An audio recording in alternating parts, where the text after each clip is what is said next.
तमाम तरीके अपना रही है, लेकिन उसके बावजूद भी नौजवान आज धरने पर बैठ करके अपनी मांग को लेकर के सरकार को जगाना चाहते हैं, सरकार के सामने रखना चाहते हैं। ये कोई मामूली घटना नहीं है जहां पर पढ़े लिखे नौजवान आंदोलन पे बैठ गए हों। वैसे तो मेरी इच्छा ये भी थी कि मैं सबसे पहले उनके आंदोलन में शामिल होता जाकर के, उनके बीच बैठता जाकर के, लेकिन मैं ये बात जानता हूं, बहुत सारे लोग छात्रों का, नौजवानों का आंदोलन को ये भी कह देते कि राजनीति से प्रेरित है, इसलिए उस आंदोलन में नहीं गया। लेकिन मैं इस मंच के माध्यम से उनको बधाई भी देना चाहता हूं और उनका समर्थन भी करना चाहता हूं कि उनकी मांग जायज है। और जिस समय उन्हें पता लगा कि कहीं ऐसा ना हो कि आंदोलन में मैं भी शामिल हो जाऊं जाकर के,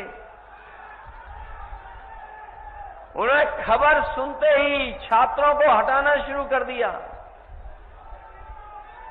कई छात्रों को हटाने में कामयाब भी हो गए। जो हमारी बेटियां, बहनें बैठी थीं, उनको बिना महिला पुलिस के लोग उठाने लगे जाकर के, और जो नौजवान थे वो शादी वर्दी में पहुंच करके उठाने लगे।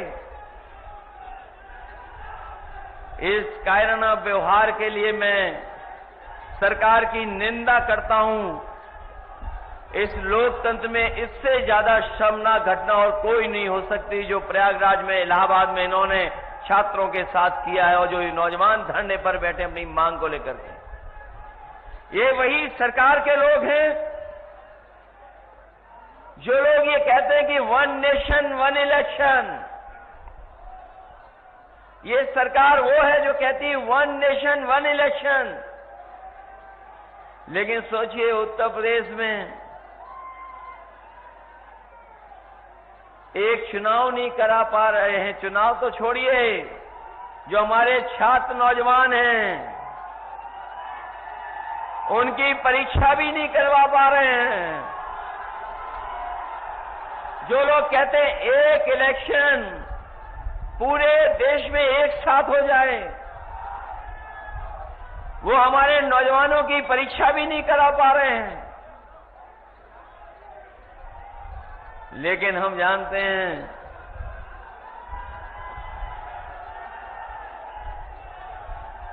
ये भारतीय जनता पार्टी में और इस सरकार के एजेंडे में न नौकरी है, न सौहार्द है, न भाईचारा है। इनका कार्यकाल देख लीजिए, इनके एजेंडे में नौकरी नहीं है, इनके एजेंडे में सौहार्द नहीं है, और अभी तक तो न जाने कितने हम लोगों ने घटनाएं देखी होंगी जहां पर इन्होंने युवाओं के भविष्य का धोखा करने का काम किया है। जिस समय लोकसभा का चुनाव था, आपको याद होगा,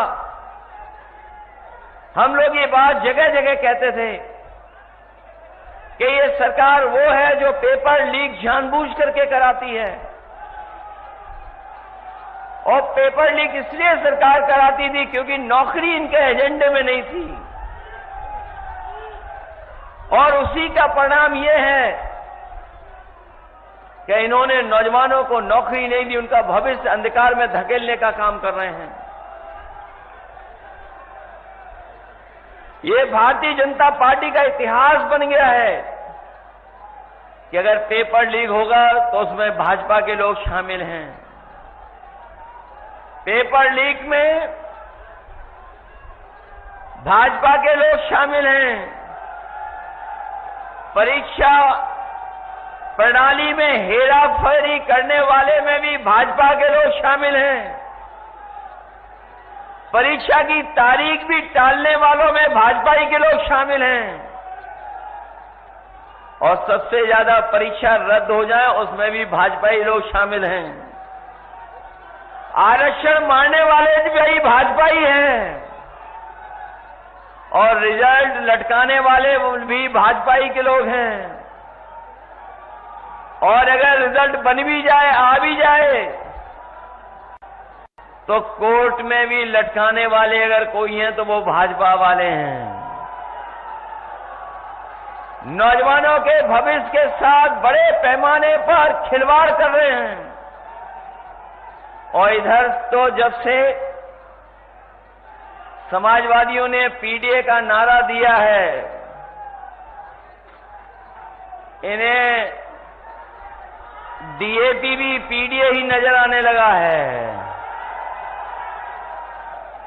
ये जब दूर से देखते हैं डीएपी, उसे में भी पीडीए दिखाई दे रहा है इनको।